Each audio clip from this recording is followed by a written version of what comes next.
Yeah, I think what you saw is that coming out of halftime we came to play. We finally woke up. We got outside of ourselves. We started relying on each other a little bit more. Had more bounce. Had more love to it. And you saw a team that executed. You know, the thing that's hard about it is that the start of that game, you know, moments of it looked the way it was supposed to, but overall it just didn't.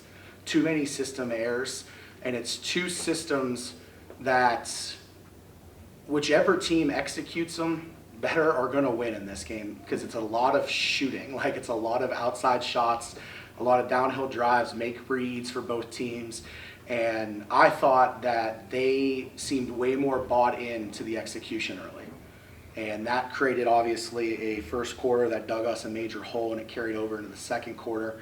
And it's very, very hard to play uphill in a game like that when you've got some premier players that can really play. I mean, they are a talented roster. They've got some depth issues that she's working through, obviously, but that is a talented group of players that when they get going, they get going. And I thought we did not do a good job of playing West Liberty basketball in the first half.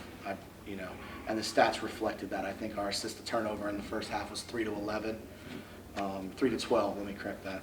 And the second half, we saw a shift in that, and we saw in turn more scoring, better basketball, more extra passes, more love in what we were doing.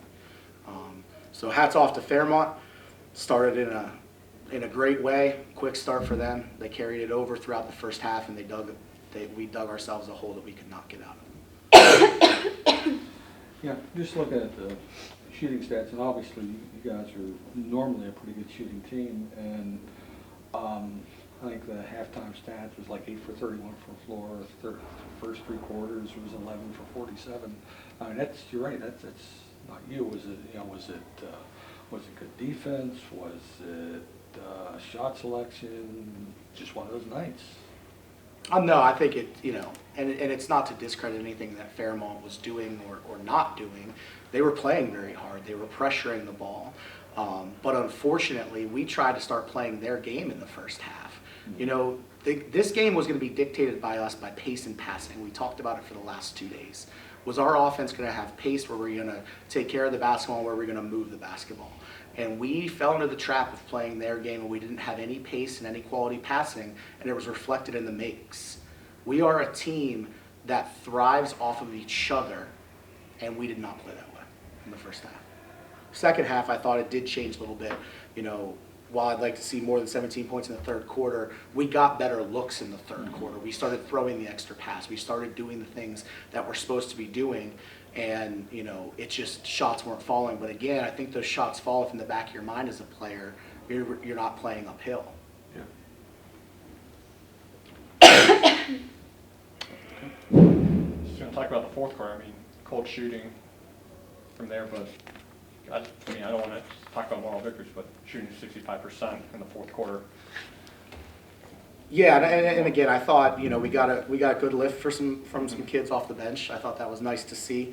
I thought we're starting to see more and more, and it's not just this game, Destiny Hutchison. And I have to remind myself more than anybody that Destiny is a redshirt freshman. But because she's been a part of our program for so long, and because she's coming off that injury, I just make the assumption that Destiny's supposed to get it right off the bat, and that's not fair to her. She is really starting to get it. It's giving us a tremendous lift. Her stat line looks very good today for 8 minutes. Again, we're starting to see things and moments of it, but it's still the consistency. It's still the consistency. And unfortunately for us, while we shot at that wall in the fourth, they did too. They did too. And they shot, I think it was almost 60. We shot 65, they shot 58.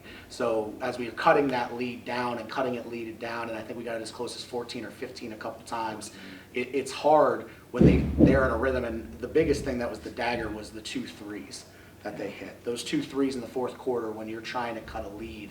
And they were off, I think, second chances. I think it's like ball bounces weird way, not lack of effort on our part. But unfortunately, that's just how it goes.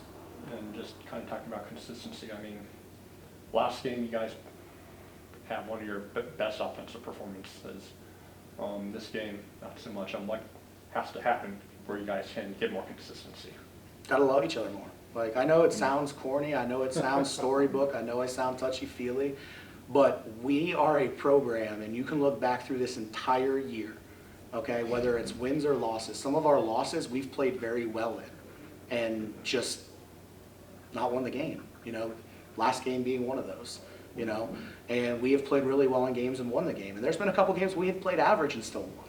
But this is a program right now, and this is a team right now, that when we run to each other in moments of adversity and moments of struggle, we usually figure it out pretty quickly.